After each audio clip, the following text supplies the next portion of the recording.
Di sini gue pengen sharing ya 15 tips buat jadi miliarder muda. Tips nomor 1 buat jadi miliarder muda yaitu build a strong mental ya. Ya jadi tips nomor 1 ya buat gue ulangin lagi buat jadi miliarder muda, pertama itu punya mental resilience ya, belajar punya ketahanan. Yang kedua yaitu jaga reputasi kalian kayak nyawa kalian. Karena reputasi yaitu cuma ada satu ya, tapi uang itu kalian bisa cari selamanya. Dan lu jangan belajar buat tuker reputasi lu buat berapapun uang yang orang-orang itu tawarkan buat lu ya. Yang ketiga itu jangan overthink ya, jangan kebanyakan mikir, ibaratnya lakuin aja. Jadi mulai aja dulu. Belajar buat nggak ngomong aja, belajar buat nggak kebanyakan mikir ya. Ketika lu muncul ide, nggak perlu nunggu sampai 100 ya, nggak perlu tunggu sampai perfect dulu, tapi mulai melangkah dulu aja. Yang keempat yaitu main di industri yang tepat. Terkadang ini bukan seberapa keras lu mendayung kapalnya, tapi lu di kapal apa? Perlu pilih kapal yang tepat, lu perlu pilih industri yang tepat. Yang kelima itu belajar buat dokumentasiin semua yang lu kerjain ya. Penting itu buat apa? Buat lu lihat ke belakang dan be grateful ya, buat biar lu bisa bersyukur ke belakang. Selanjutnya ya, belajar buat treat energi kalian sebagai currency.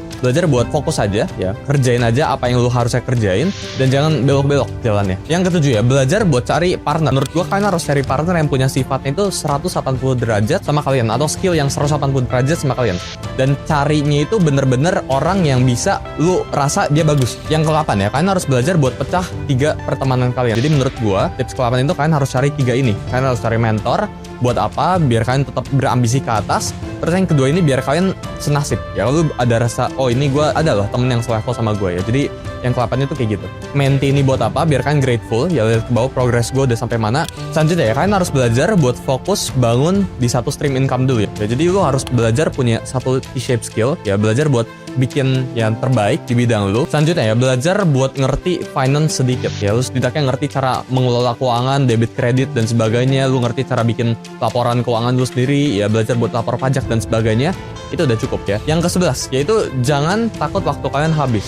Jadi kan belajar buat tuker waktu kalian sebaik-baiknya buat hasilin jadi uang. Tapi ketika lu udah punya sistem ya, lu udah kenal orang, lu udah punya bisnis A, lu udah punya ratusan karyawan dan sebagainya, di situ waktu lu baru berharga. Yang ke-12 yaitu belajar buat bangun sesuatu yang bisa di scale. Jadi lu harus punya own something ya, own a business. Yang ke-13 yaitu jangan main aman ya, karena yang teman-teman perlu perhatiin sini, jalan yang aman itu belum tentu hasilnya itu bagus. Jadi semua di dunia itu ada resiko.